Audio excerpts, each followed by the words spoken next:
We're regularly asked, what is the best curing chamber, especially for a cure puck? So I'll start with jars. Jars work. This jar is actually a little bit too small.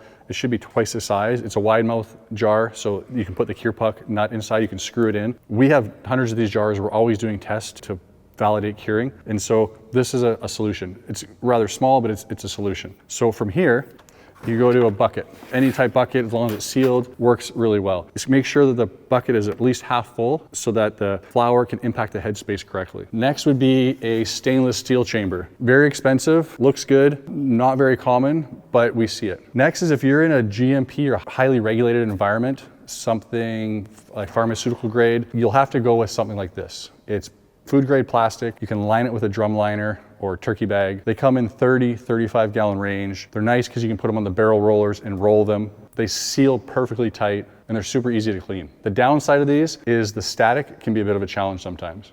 Next, if you still want to use plastic, but you want something stackable, there's these drums, they're stackable. They don't go on the barrel rollers, so they're not really the most convenient, but they do get out of the way when you want to free up space. Then there is the black and yellow tote or any tote. These are great because they stack, but they don't seal. And so it's not our preference. We rarely use these. They also have static. You can line it with a drum liner, but sometimes it can be a little inconvenient. So my favorite is the Craft fiber drum. So it's fiber material on the outside. On the inside, it's PE lined or wax lined. You can also double that up with a drum liner, which we often use, a large turkey bag. These are great because they don't have static. They clean inside very easily. They seal very well. They roll in the barrel rollers perfectly. They're a nice size. They're between 30 and 35 gallons. And so they hold a nice amount of flour. They fit on racks quite well.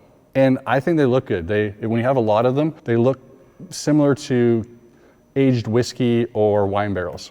And they're reasonably priced. And last, we don't have it here, but it'd be a 55 gallon drum. Works great. It doesn't work on the barrel rollers, but it holds a large volume. The only downside of a 55 gallon drum is you can accumulate a lot of moisture quite fast. And so you have to make sure that if the moisture gets above a certain threshold and the cure puck can't clear that moisture, you're on top of pulling that out. And typically that's not an issue. As long as the cure puck's set correctly, it'll stay on top of it.